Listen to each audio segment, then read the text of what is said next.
आप सभी पत्रकार बंधुओं को मेरा नमस्कार। यहाँ पर उपस्थित हमारे जो अध्यक्ष जी हैं चेतन जी, मैं उनको नमस्कार करती हूँ, उनका स्वागत करती हूँ। यहाँ पर पूर्व पार्षद और पूर्व मेयर उपस्थित हैं, मैं उनका भी स्वागत करती हूँ। यहाँ पर फ्रंटल के सभी जो अध्यक्ष हैं वो मौजूद हैं, जिसमें महिला है, युवा है, सेवा दल है, मैं उनको भी नमस्कार करती हूँ। आज हम यहाँ महाराष्ट्र की धरती पर हैं और महाराष्ट्र की धरती वीरों की धरती है। छत्रपति साहू जी शिवाजी की धरती है और ये सावित्रीबाई फूले की धरती है। ये गर्व की धरती है और आज हम जिस विषय पर डिस्कशन करने चाह रहे हैं वो बदलापुर है। ये मानवता को तो शर्मसार करता ही है। साथ में हम एक सवाल पूछते हैं एकनाथ शिंदे जी जो यहाँ के सीएम हैं उनसे कि क्या उनके क्षेत्र में जो उनका निर्वाचन क्षेत्र है वहाँ से एक 4 साल की बच्ची क्या अपने स्कूल के अंदर भी सुरक्षित नहीं है। ये सवाल है और ये सवाल पूरे महाराष्ट्र का सवाल है, ये सवाल देश का है, महाराष्ट्र की अस्मिता का सवाल है। आज हर एक 4 साल की बच्ची का पिता क्या चैन से उस दिन सो पाया होगा? क्या उसके घर वाले चैन से सो पाए होंगे कि जिस दिन 4 साल की बच्ची के साथ यौन उत्पीड़न होता है? और सरकार का जो रवैया है वो पूरी तरीके से असंवेदनशील रहा। जिस तरह से सरकार ने पुलिस एफआईआर करने में देरी की, आप बताइए प्रशासन किसके अंडर में आता है? गृह मंत्रालय किसके अंडर में आता है? क्या देवेंद्र फडणवीस जी इस बात के लिए माफ़ी मांगेंगे कि 12 घंटे तक उन लोगों की एफआईआर नहीं लिखी गई जिनके घर में जिनकी बच्चियों के साथ अपराध हुआ, 4 साल की अबोध बालिकाओं के साथ यौन उत्पीड़न हुआ? मैं पूछना चाहती हूँ इसके लिए माफ़ी मांगेंगे या नहीं मांगेंगे। दूसरी चीज़ ये है कि सबसे बड़ी इंपॉर्टेंट चीज़ है कि किस तरह के सवाल माता पिता से पूछे गए, उनसे साक्ष्य मांगे गए। क्या ऐसे बिंदुओं पर साक्ष्य मांगना क्या कहाँ तक कि एक मानवता को शर्मसार करने जैसी बात होगी? इस पूरे घटनाक्रम में जिस तरह के रवैया भारतीय जनता पार्टी की सरकार और शिंदे सरकार ने किया है, गठबंधन की सरकार और उनके विधायकों की उपस्थिति में जिस प्रकार से वहाँ के प्रदर्शनकारियों के ऊपर लाठीचार्ज किया गया, वो अपने आप में एक सवालिया निशान है कि क्या प्रदर्शनकारियों के साथ में ऐसा व्यवहार करना उचित है? क्या ये सवाल का जवाब इस देश की जो सरकार है, इस प्रदेश की जो सरकार है, उससे पूछना ज़रूरी नहीं समझते? हम पूछना चाहते हैं कि किस तरह से उन 300 एफआईआर की गई जो प्रदर्शनकारी हैं उनके ऊपर 70 से ज़्यादा लोगों को अरेस्ट करा गया। क्यों अरेस्ट किया गया? क्योंकि वो सिर्फ और सिर्फ प्रदर्शन कर रहे थे, अपना जो है रोष प्रकट कर रहे थे। जिस तरह सरकार का रवैया था उस रवैया को लेकर असंतुष्ट थे और वो चाहते थे कि उस दुष्कर्मी के खिलाफ सख्त से सख्त कार्रवाई हो, पर उसके खिलाफ कार्रवाई करने की जगह 2 दिन तक स्कूल प्रशासन टाल मटोल करता रहा। मैं सवाल पूछती हूँ, स्कूल प्रशासन किस तरह से जिम्मेदारी अपनी निश्चित करेगा? सिर्फ कांग्रेस पार्टी ही नहीं बल्कि हाईकोर्ट की टिप्पणी भी पूरी तरीके से क्लियर है कि किसी तरह से एसआईटी जांच में स्कूल के प्रशासन पर किसी तरह की कोई कार्रवाई नहीं की गई है। एफआईआर में कोई नाम दर्ज किया गया है क्या? ये सवाल है मेरा। जिस तरह से पुलिस की जो पूरी प्रक्रिया रही वो पूरी तरीके से संदिग्ध रही, जिस तरह से स्कूल प्रशासन पूरी तरह से संदिग्ध रहा, मुझे लगता है कि पूरी तरीके से बचाने की कोशिश की गई। क्यों बचाने की कोशिश की गई? क्योंकि स्कूल प्रशासन में भारतीय जनता पार्टी के नेता मौजूद थे, भारतीय जनता पार्टी से जुड़े हुए सदस्य वहाँ उस बोर्ड में मौजूद थे, इस वजह से उसे बचाने की कोशिश की गई। सवाल ये उठता है कि जब एक महिला पत्रकार उस मुद्दे को लेकर जनता के बीच में आती है और गुहार लगाती है कि इंसाफ मिलना चाहिए, इस केस में न्याय मिलना चाहिए, तो उस महिला से जो यहाँ के पूर्व मेयर हैं वो सवाल क्या पूछते हैं? वो सवाल पूछते हैं कि क्या आपके साथ ऐसी कोई घटना हुई है जिस तरह से आप रिएक्ट कर रही हैं? कितनी शर्मनाक सवाल पूछा उन्होंने। मैं पूछना चाहती हूँ कि क्या उनके खिलाफ ये सरकार, शिंदे सरकार, कोई कार्रवाई करेगी या नहीं करेगी? क्योंकि एक बड़ा सवाल है और ये महाराष्ट्र की हर बेटी का सवाल है। आज पत्रकार सुरक्षित नहीं है, पत्रकार से इस तरह के भद्दे सवाल पूछे जा रहे हैं तो आम महिलाओं का क्या हाल होता होगा? और सिर्फ ये घटनाएं यहीं नहीं रुक रही हैं, लगातार इसके बाद भी एक रेप की घटना हुई, इसके बाद भी एक मर्डर की घटना हुई। और आपको मैं बता दूं कि महाराष्ट्र में 20,000 से ज़्यादा केसेस बच्चों के ऊपर अपराध के हैं और ये देश में सबसे नंबर 1 पर है। आज महाराष्ट्र में हर घंटे 2 बच्चों के साथ अपराध होता है और 5 महिलाओं के साथ अपराध होता है। ये है भारतीय जनता पार्टी के गठबंधन की शिंदे सरकार, ये है महायुति की सरकार। इस सरकार से सवाल पूछा जाना चाहिए कि ये कहते हैं महिला बहन। मैं पूछती हूँ कि महिला बहन सुरक्षित क्यों नहीं है आपकी सरकार में? आपने कौन से ऐसे कदम उठाए? इस पूरे प्रकरण में आपका जो रवैया है वो पूरी तरीके से बिल्कुल भी नेग्लेक्टेड दिखाई दिया। आपका बेटी बचाओ अभियान कहाँ है? उसका 80% बजट आप कहाँ खर्च करते हैं? 80% बजट आप खर्च करते हैं सिर्फ चुनाव प्रचार और प्रसार में, और ज़मीनी स्तर पर कोई काम नहीं होता, जिसका ये नतीजा निकल कर आया। और सिर्फ यही नहीं, पुलिस थाने में आए दिन जो है गोलीबारी हो रही है, जिस तरह से इनके विधायक सरेआम गोलियां चला रहे हैं भारतीय जनता पार्टी के, ये भी एक सवालिया निशान है। सवालिया निशान है कि भारतीय जनता पार्टी की और जो सिंधे सरकार है, ये गवर्नमेंट है, महायुक्ति गवर्नमेंट, ये पूरी तरीके से लॉ एंड ऑर्डर में फेल नज़र आती है।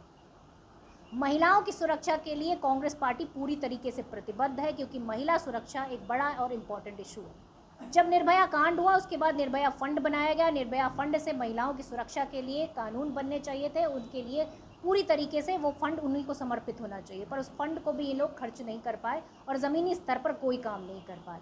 आज महिलाओं की अस्मिता को लेकर जब सवाल पूछे जाते हैं तो इनके नेता मुँह चुराते नजर आते हैं। आप बताइए, क्या कार्रवाई उनके खिलाफ होनी चाहिए जो प्रदर्शनकारी हैं? कार्रवाई उनके खिलाफ होनी चाहिए जो उस अपराध में लिप्त हैं। कॉलेज, स्कूल के प्रशासन के लोग लिप्त हैं, और उसके साथ में स्कूल का प्रशासन अगर जिम्मेदार नहीं है, एक सीसीटीवी कैमरा नहीं है वहाँ पर। आप बताइए कि कोई बच्चों का स्कूल होगा, वहाँ सीसीटीवी कैमरा नहीं है, इस चीज़ को सुनिश्चित कौन करेगा? क्या सिंधे सरकार करेगी इस चीज़ को सुनिश्चित? और जब प्रदर्शनकारी प्रदर्शन कर रहे थे तो सिंधे जी छुट्टी मना रहे थे। तो ये हकीकत है महाराष्ट्र की, और महाराष्ट्र की जनता की और महिलाओं की। ये महिलाओं की अस्मिता का सवाल है कि आज बेटियां अपने आप को सुरक्षित महसूस कैसे करेंगी। सरकार इसके ऊपर क्या ठोस कदम उठाएगी? कांग्रेस पार्टी लगातार इसका विरोध कर रही है। कल हमने जो है महाराष्ट्र बंद का आह्वान किया है। सोलापुर में जो हमारे अध्यक्ष जी हैं और 12 जितना भी फ्रंटल संगठन है, सब ने मिलकर यहाँ पर पूरी तरीके से बंद का आह्वान किया है। और बंद के साथ में हमारा ये भी एक जो है रिक्वेस्ट है कि पूरी तरीके से इस केस में न्याय होना चाहिए। इस केस में पास्को एक्ट के तहत उस मुजरिम को पूरी तरीके से सज़ा होनी चाहिए, और ऐसी सज़ा होनी चाहिए जो नज़ीर बनकर पेश हो, ताकि फिर कोई दरिंदा किसी बच्ची की तरफ आँख उठाकर न देख सके, ताकि फिर कोई हैवान व्यक्ति किसी बच्ची के साथ हैवानियत ना कर सके। मेरा ये सवाल है कि क्या सरकार अब सुनिश्चित करेगी कि स्कूलों में सीसीटीवी कैमरे होने चाहिए? सीसीटीवी कैमरे के साथ में जो वहाँ पर कर्मी हैं, जो वहाँ पर सफाई कर्मी हैं, या जिस तरह से भी जो छोटे कर्मी होते हैं, क्या उनमें महिलाओं की भूमिका नहीं होनी चाहिए? उनके में महिलाओं की भूमिका होनी चाहिए, ताकि बच्चों को सुरक्षा मुहैया करा सके। इन सारी चीज़ों को सुनिश्चित करना काम है, और साथ में उन लोगों के खिलाफ एक्शन जितना सख्त किया गया, जिस तरह से हथकड़ियाँ लगा के उनको जो प्रदर्शनकारी हैं वो निकल रहे हैं, उनकी वीडियो वायरल हो रही है, उससे साफ जाहिर होता है कि सरकार की मंशा क्या है। सरकार इस मुद्दे को दबाना चाहती थी, पर ये मुद्दा अब दबेगा नहीं, क्योंकि ये महाराष्ट्र की बच्चियों का सवाल है। ये सवाल है बदलापुर की उस बच्ची का जिसके ऊपर ये यौन अपराध हुआ है। आप बताइए, एक बच्ची के मानसिक पटल पर कितनी बुरी तरीके से ये सारी चीज़ें छप जाती हैं, ताकि वो जीवन भर इन चीज़ों को कभी भूल नहीं पाएगी। ये अन्याय है, ये अपराध है, और इस अपराध और अन्याय की इतनी सख्त सज़ा होनी चाहिए ताकि कभी भी कोई भी इस घटना को क्रम देने से पहले 10 बार सोचे, उसकी रूह कांप जाए। इस तरह के जो है पूरी तरीके से सरकार को सुनिश्चित करना चाहिए। और हम चाहते हैं कि इसमें जो स्कूल प्रशासन की जो भूमिका है वो भी पूरी तरीके से सुनिश्चित करनी चाहिए। जो भी स्कूल के जिम्मेदार लोग हैं उनके ऊपर कार्रवाई होनी चाहिए। स्कूल पर अभी तक किसी तरह की कोई कार्रवाई ना होना, ये अपने आप में साबित करता है कि किस तरह से भारतीय जनता पार्टी अपने लोगों को बचाने का काम कर रही है। तो इस पूरे केस से निकलकर यही आता है कि आज महिलाओं की स्थिति, चाहे वो देश हो चाहे वो महाराष्ट्र हो, हर जगह पूरी तरीके से नेग्लेक्ट की जा रही है। जब महिलाओं की सुरक्षा की बात होती है तो हमारी जब खिलाड़ी बेटियां दिल्ली में वहाँ पर धरना प्रदर्शन देती हैं तो उनको घसीटा जाता है। आप बताइए, प्रज्वला रवन्ना जैसे लोग इनकी पार्टी में मौजूद हैं, इनकी पार्टी के गठबंधन में हैं, क्या आप बताइए क्या ये ऐसे लोग हैं जो उनका समर्थन करते हैं, मंचों से उनके लिए वोट मांगते हैं? और मैं सिर्फ इस बात को जानना चाहती हूँ कि क्या ऐसे बलात्कारियों का, क्या ऐसे शोषणकर्ताओं का, क्या इसी तरह से बचाती रहेगी सरकार? कब तक?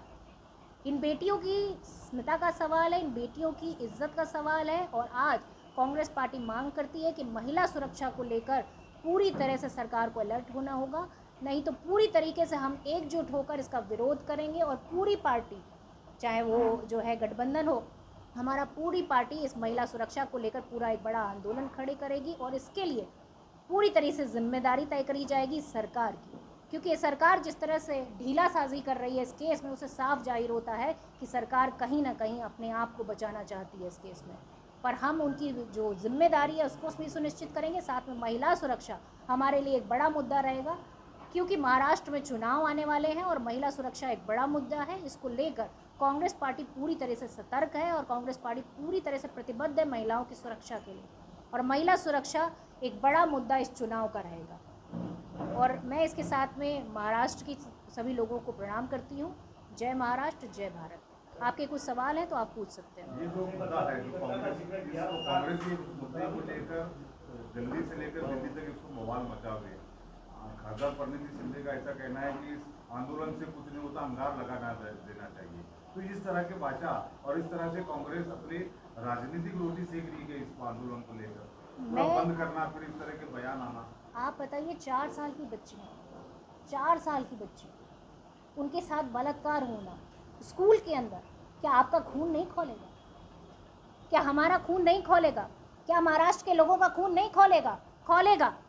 और जवाब मांगा जाएगा जब प्रशासन उसको, अपराधी को बचाएगा, 4 दिन के बाद अरेस्टिंग करेगा उसकी। किसका खून नहीं खोलेगा आप बताइए? हर 4 साल की बच्ची जिसके घर में है या उससे छोटी बच्ची है या नाबालिग बच्ची जिसके घर में है, वो चैन से नहीं सो पाएगा। ये अपराध है।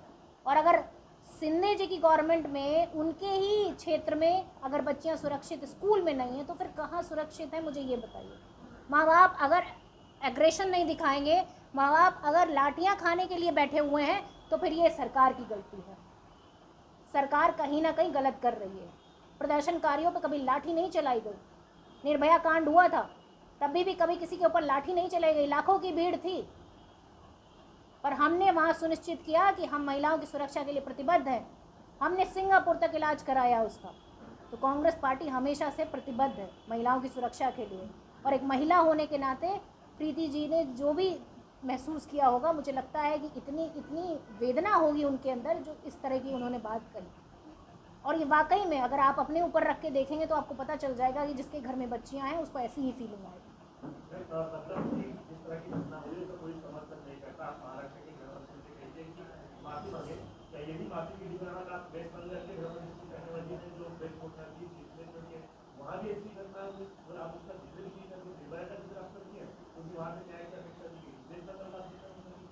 देखिए, चूँकि वहाँ की घटना पर भी कांग्रेस पार्टी पूरी तरीके से विरोध में थी।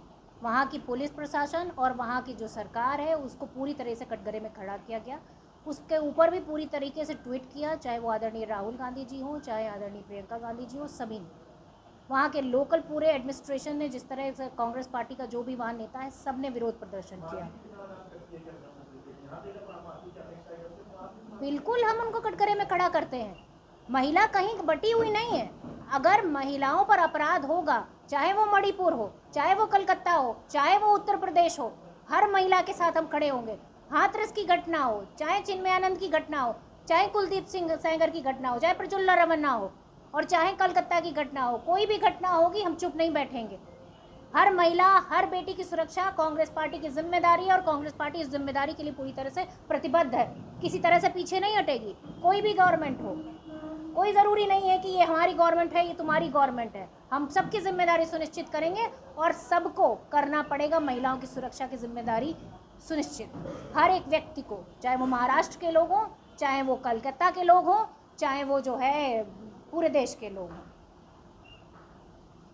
जिस तरीके से बदलापुर के घटना के बारे में रास्ते पे कांग्रेस उतर रही है महाराष्ट्र की, लेकिन अब तक कलकत्ता में जो घटना घटी है इसके बारे में अब तक कांग्रेस का कोई भी आंदोलन महाराष्ट्र में होता हुआ नजर नहीं आ रहा। देखिए, मुझे लगता है कि ऑलरेडी सीबीआई की जांच चल रही है, सीबीआई की जांच चल रही है और वहाँ पर खुद जनता वहाँ पर खड़ी हुई है।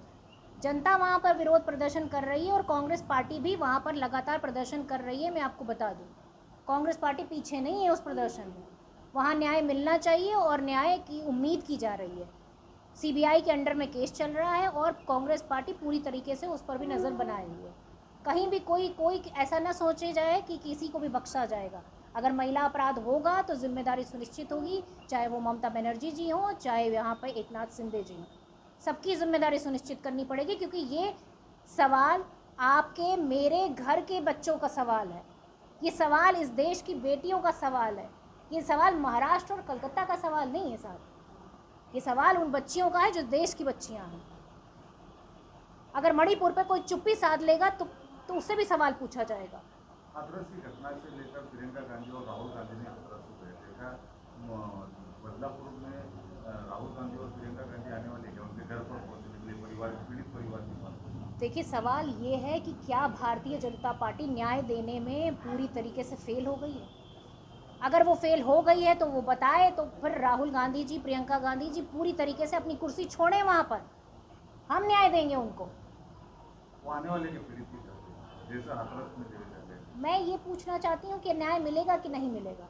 अगर लगता है कि राहुल गांधी जी जब तक नहीं आएंगे तब तक न्याय नहीं मिलेगा, तो राहुल गांधी जी को ही दे देना कुर्सी, छोड़ दें सिंधे जी कुर्सी अपनी।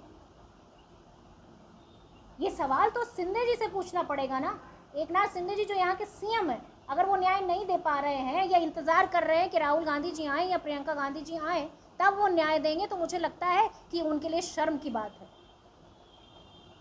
और अगर न्याय नहीं मिलेगा तो यहाँ पर भी आएंगे, आदरणीय राहुल गांधी जी भी आएंगे, आदरणीय प्रियंका गांधी जी भी आएंगी, और यहाँ की जो सांसद हैं परिणीति जी, वो भी पूरी तरीके से इस मुद्दे को मुखर होकर उठा रही हैं। यूपी से बिलोंग करती है, यूपी में जब ऐसी घटनाएं होती है तो वहाँ के चीफ मिनिस्टर को पहचाना जाता है अपनी बुलडोजर कार्रवाई के बारे में। वो किसी बड़ा तरीका है, बुलडोजर कार्रवाई। बहुत अच्छा सवाल आपने पूछा है, बहुत अच्छा सवाल आपने पूछा है। मैं उसका जवाब देती हूँ कि आप बताइए, ब्रजभूषण कहाँ से बिलोंग करता है? उत्तर प्रदेश से। बुलडोजर चला क्या? आप बताइए, जो है ये कुलदीप सिंह सेंगर कहाँ से बिलोंग करता है? बुलडोजर चला क्या? चिन्मयानंद कहाँ से बिलोंग करता है? बुलडोजर चला क्या? वो आईटी बीएचयू की छात्रा जिसके ऊपर इनके कार्यकर्ताओं ने बलात्कार किया और 2 महीने तक फरार रहे, 2 महीने तक उन्होंने सिर्फ और सिर्फ प्रचार किया मध्य प्रदेश में जाकर, उनके घर पे बुलडोजर चला? राम दुलारे गौर इनके विधायक हैं, सज़ा काट रहे हैं, बुलडोज़र चला क्या? नहीं चला ना बुलडोज़र। तो बुलडोज़र सिलेक्टिव है और भारतीय जनता पार्टी का ये दोहरा चरित्र है जो साफ साफ देखने को मिलता है। मैं पूछना चाहती हूँ कि भारतीय जनता पार्टी अपनी पार्टी के बलात्कारियों को बचाती रहेगी और जब दूसरी स्टेट में होगा तो जाकर मुंह खोल कर प्रेस कॉन्फ्रेंस करेगी? आज भारतीय जनता पार्टी और एकनाथ शिंदे जी के नेता मंत्री कहाँ हैं सारे? क्यों नहीं प्रेस कॉन्फ्रेंस करते हैं और बताते हैं कि हाँ, हम बेटियों के साथ खड़े हुए हैं, हम न्याय देंगे? 12-12 घंटे आप एफआईआर दर्ज करने में देर लगाएंगे और फिर उम्मीद करते हैं कि हम आपकी पूजा करेंगे। नहीं कर पाएंगे ना हम आपकी पूजा। जब लोग सड़कों पर आ जाते हैं तब जाकर कहीं सरकारें हिलती हैं। लोग सड़कों पर आ जाते हैं और लाठियां चलाते हैं आप उनके ऊपर। जिनको न्याय चाहिए उनको आप लाठियां भांजेंगे और उनकी आरती उतारेंगे। जो स्कूल प्रशासन के लोग हैं वहाँ बैठे रहेंगे और बलात्कारी अरेस्ट होगा 5 से 6 दिन के 7 दिन के बाद, वो भी तब जब लोग सड़कों पर आ जाएंगे, तब लोग रेल रोक देंगे, तब। ये है हालत। उत्तर प्रदेश की तो बात ही मत करिए, वहाँ तो जाति और धर्म देखकर जो है बुलडोजर चलता है। उत्तर प्रदेश में सिर्फ 6 एमपी आए थे, जो कि बहुत बड़ा आंदोलन कांग्रेस ने किया था। एक सवाल ने कहा कि ये यहाँ पे राजनीति हो रही है, राजनीति की जा रही है, इस प्रकार आप उसकी निंदा करते हैं। देखिए, मुझे लगता है कि अगर बेटियों की सुरक्षा के लिए राजनीति करनी पड़े तो क्या बुरी है। हम राजनीति क्यों करते हैं? हम राजनीति किस लिए करते हैं, ये सवाल है। राजनीति तो हम इसीलिए करते हैं ना कि हम अपने बच्चों को, अपनी बच्चियों को सुरक्षित रख पाएँ, इस देश का विकास कर पाएँ। जब बच्चियाँ सुरक्षित स्कूल में नहीं होंगी तो वो क्या पढ़ेंगी और डॉक्टर कैसे बनेंगी? डॉक्टर बनने के बाद भी उनके ऊपर जो है इस तरह की केसेस हो रहे हैं। तो कहीं ना कहीं आवाज़ तो उठानी पड़ेगी ना, राजनीति तो करनी पड़ेगी ना। और अगर यही राजनीति, अगर आप इसको राजनीति करते हैं तो कांग्रेस पार्टी इस राजनीति को करने के लिए पूरी तरह से प्रतिबद्ध है, क्योंकि बच्चियों की सुरक्षा की अगर बात होगी तो आवाज़ उठाई जाएगी। और ये घटना, अगर मैं कहती हूँ कि अगर कांग्रेस के स्टेट में भी होती है तो भी वहाँ न्याय मिलना चाहिए, और न्याय ऐसा मिलना चाहिए लोग याद रखें। आने वाले विधानसभा के अंदर असलम शेख का ऐसा कहना है कि मुस्लिम समाज को कम से कम 20 सीट मिलना चाहिए, इसके ऊपर आपकी क्या राय है? देखिए, आने वाले जो चुनाव हैं उसके बारे में बाद में बात करेंगे, क्योंकि आज जो मुद्दा हमने रखा था वो काफ़ी सेंसिटिव मुद्दा था, बेटियों की सुरक्षा का मुद्दा था। दिल्ली से आए हो तो दिल्ली में जब असलम शेख दिल्ली को भी पहुँच बातचीत कर चुके हैं कि हमको महाराष्ट्र भर में 20 मुस्लिम सीट चाहिए, तो दिल्ली जाकर भी आए और आज 2 दिन से वो बाइट दे रहे हैं कि हमको आप भी दिल्ली से कनेक्ट करें। देखिए, मुझे लगता है कि ये पार्टी का आंतरिक मामला है। जो भी चाहे अपनी बात रख सकता है, कोई भी अपनी बात रख सकता है। बाकी ये पार्टी का डिसीज़न होगा, पार्टी का आला कमान डिसीज़न लेंगे। लोकल जो लीडरशिप है वो डिसीज़न लेगी, सारे लोग मिलकर बैठ कर बात करेंगे। और अभी तो चुनाव की यात्रा शुरू होगी तो आपको धीरे धीरे खबरें मिलती रहेंगी। आभार मानला